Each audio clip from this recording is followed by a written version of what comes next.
HIV related skin and oral lesions. Diseases of oropharynx. Oropharyngeal and GI diseases are common features of HIV infection. They are most frequently due to secondary infections. In addition, oral and GI lesions may occur with Kaposi sarcoma and lymphoma. Oral lesions including thrush, hairy leukoplakia, and aphthous ulcers are particularly common in patients with untreated HIV infection. Thrush due to Candida infection and oral hairy leukoplakia, presumed to be Epstein-Barr virus, are usually indicative of hairy, fairly advanced immunologic decline. They generally occur in patients with CD4 plus T cell counts less than 300 by microliter. Diseases of the mouth as indicator for HIV infection. Some oral conditions may lead to suspicion of HIV infection. Common examples are oropharyngeal candidiasis, commonly known as thrush, is a fungal disease of the oral mucosa and tongue and is the most common intraoral lesion among people with HIV infection. Thrush. Thrush appears as a white cheesy exudate, often on an erythematous mucosa in the posterior oropharynx. While most commonly seen on the soft palate, early lesions are often found along the gingival border. The diagnosis is made by direct examination of a scraping for pseudohyphal elements. Culturing is of no diagnostic value as patients with HIV infection may have a positive throat culture for Candida in the absence of thrush. Oral hairy leukoplakia, present as white frond-like lesions, generally along the lateral border of the tongue and sometimes on the adjacent buccal mucosa. Despite its name, oral hairy leukoplakia is not considered a pre-malignant condition. Lesions are associated with florid replication of EBV, while usually more disconcerting as a sign of HIV-associated immunodeficiency than a clinical problem is need of treatment. Severe cases have been reported to respond to topical podophyllin or systemic therapy with anti-herpes virus agents. Aphthous ulcers. Aphthous ulcers of the posterior oropharynx also are seen with regularity in patients with untreated HIV. These lesions are of unknown etiology and can be quite painful and interfere with swallowing. Topical anesthetics provide immediate symptomatic relief for short duration. Palatal, glossal, gingival ulcers may also result from cryptococcal disease or histoplasmosis. All these are depicted here. Figure A is oral thrush due to candidiasis, white cheesy discharge, hairy leukoplakia on lateral border of tongue, and C is aphthous ulcers, and D is Kaposi sarcoma. Esophagitis may present with odynophagia and retrosternal pain. Upper GI endoscopy is generally required to make an accurate diagnosis. Esophagitis may be due to Candida, cytomegalovirus or herpes simplex virus. While CMV tends to be associated with single large ulcer, HSV infection is more often associated with multiple small ulcers. Esophagus may also be site of Kaposi sarcoma and lymphoma. Like the oral mucosa, the esophageal mucosa may have large painful ulcers of unclear etiology that may respond to thalidomide. Kaposi sarcoma in patients with AIDS. Figure A is periorbital edema with bruising.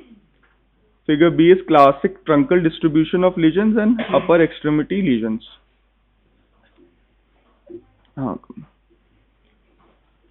Dermatological diseases.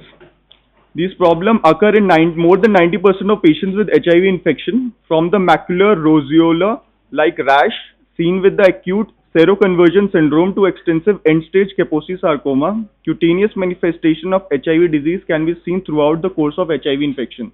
Among the more common non-neoplastic problems are seborrheic dermatitis, folliculitis, and opportunistic infections. Extrapulmonary pneumocystosis may cause a necrotizing vasculitis. Seborrheic dermatitis occurs in up to 50% of patients with HIV infection. Seborrheic dermatitis increases in prevalence and severity as the CD4 T cell count declines. In HIV-infected patients, seborrheic dermatitis may be aggravated by concomitant infection with Tyrosporum, a yeast-like fungus. Use of topical antifungal agents has been recommended in cases of refractory standard topical treatment. Folliculitis. Folliculitis is among the most prevalent dermatological disorders in patients with HIV infection and is seen as around 20% of patients. It is more common in patients with CD4 T cell count less than 200 cells per microliter. Pleuritic papular eruption is one of the most common pleuritic rashes in patients with HIV infection. It appears as multiple papules on the face, trunk, and extensor surfaces and may improve after antiretroviral therapy.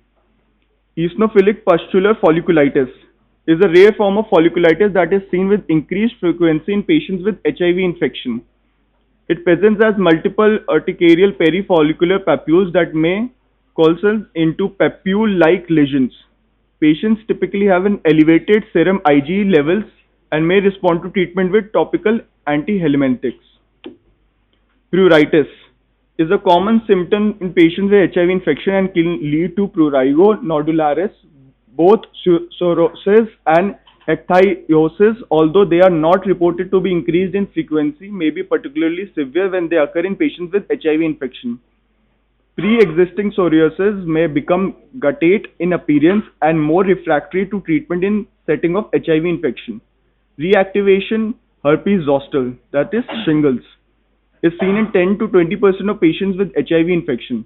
This reactivation syndrome of varicella zoster virus indicates a modest decline in immune function and may be the first indication of clinical immunodeficiency. The clinical manifestations of reactivation zoster in HIV infected patients, although indicative of immunological compromise, are not as severe as those seen in other immunodeficient conditions. Thus, while lesions may extend over several dermatomes, involve the spinal cord or the associated frank cutaneous dissemination, vessel involvement has not been reported. Valacyclovir, acyclovir, and famiciclovir is the treatment of choice. Foscarnet may be of value in patients with acyclovir-resistant virus. Infection with herpes simplex virus in HIV-infected individuals is associated with recurrent orolabial, genital, and perianal lesions as part of recurrent reactivation syndromes.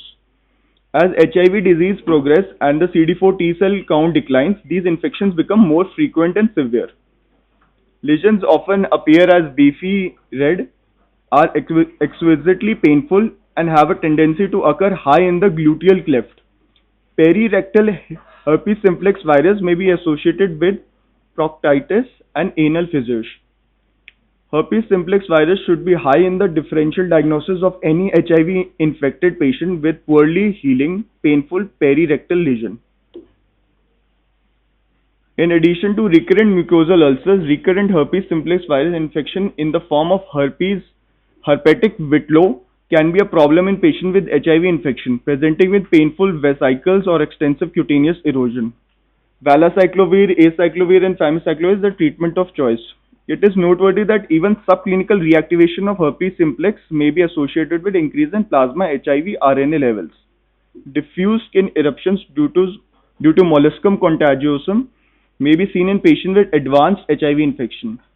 These flesh-colored umbilicated lesions resemble those of Penicillium marniae or Cryptococcus. They tend to regress and with effective antiretroviral therapy and can also be treated with local therapy.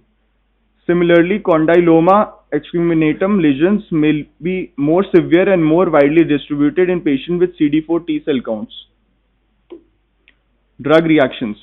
Patients may have particularly severe cutaneous reaction including erythroderma, Stevens-Johnson syndrome, and toxic epidermal necrolysis as a reaction of drugs, particularly sulfa drugs, non-nucleoside reverse transcriptase inhibitors, abaciclovir, and rest of tiprenavir and fosmanogir.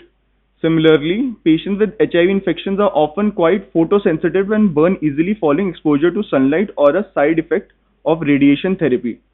Zidovudine therapy has been associated with elongation of eyelashes and the development of bluish discoloration to the nails, again more common in African American patients. Therapy with clofazimine may cause a yellow-orange discoloration of skin and urine.